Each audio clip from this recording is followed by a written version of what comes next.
आपल्याला देण्याचा आपला मानस आहेच आणि म्हणून या ठिकाणी परवानगी देतानाच त्यांनी आपल्याकडनं सगळी अट लिहिलेली आहे.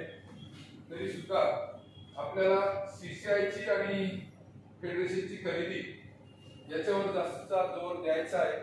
त्याच पद्धतीने शेतकरी भवन वगैरे कसं मिळेल आणि नाफेडची खरेदी सुद्धा आपल्याला जास्तीत जास्त कशा पद्धतीने मिळेल त्याच्यासाठी आपण सगळ्यांनी प्रयत्न करायचा आहेच.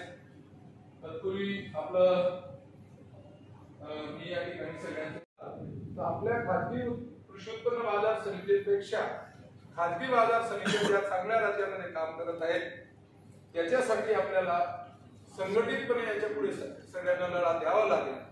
आणि म्हणून जो सायक्लॉनचा कायदा आहे आणि मोठे मोठे जे राज्यातले देशातले उद्योजक आहेत उदाहरणार्थ अदानी फार मोठे मोठे सायक्लॉन होते आणि म्हणून त्याला आपण कितपत आपण विरोध करू. आज हमारी महाराष्ट्र की जो गवर्नमेंट ने अप्रूवल करके बाजार समिति दी है तो महाराष्ट्र के सभी बाजार समितियों ने आज सेंटर औरंगाबाद पड़ता है इसलिए औरंगाबाद में आज मीटिंग लिया है और उस मीटिंग में हमारी मांगनी ये है कि जो कोऑपरेटिव मार्केट होती है उसमें कपास के लिए CCI की खरीदी हमारे मार्फत होना चाहिए, फेडरेशन के लिए हमारी खरीदी होना चाहिए और जहाँ जहाँ पे सोयाबीन है कांदा है वहाँ पर जैसे कि कृषि उत्पन्न बाजार समिति सहकारी उसको जो जो फैसिलिटी दी जाती है वो फैसिलिटी हमारे सभी बाजार समितियों को मिलना चाहिए.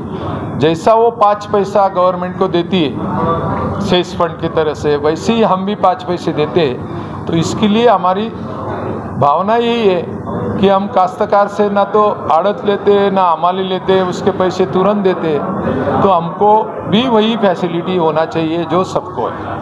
सर देखने में आता है कि आए दिन सब्जियों के दाम कभी बढ़ जाते हैं कभी कम होते हैं तो बाजार समिति इसके ऊपर क्या निर्णय लेती है? नहीं, हमारी बाजार समितियों में सब्जियां बिब्जियां नहीं आती है. बाजार समिति में जो काम होते हैं सर तो उसके ऊपर क्या निर्णय लेते हैं?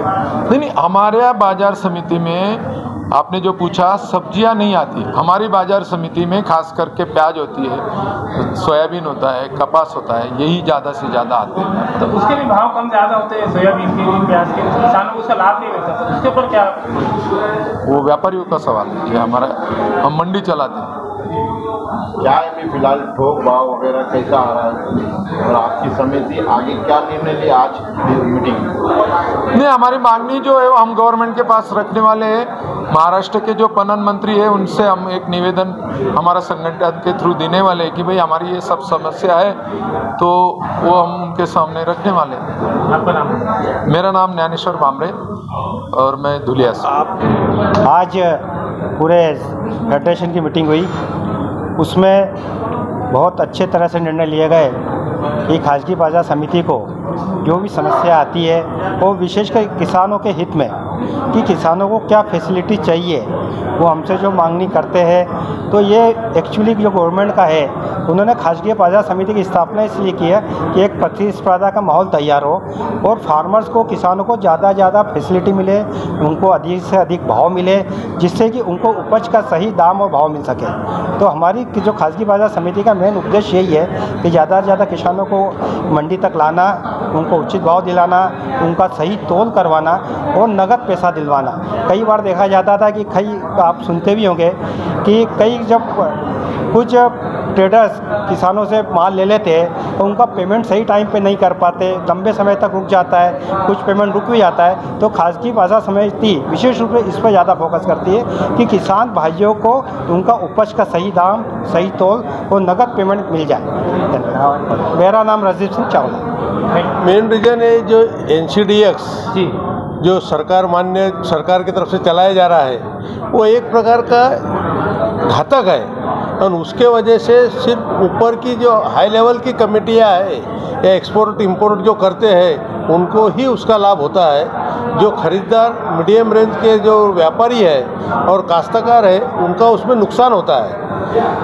NCDX में जनरली माल नहीं होते हुए भी तेज़ी होती है माल रहने के बाद भी तेज़ी हो जाती है। ये अगर कंट्रोल करना है तो गवर्नमेंट ने NCDX बंद करना चाहिए।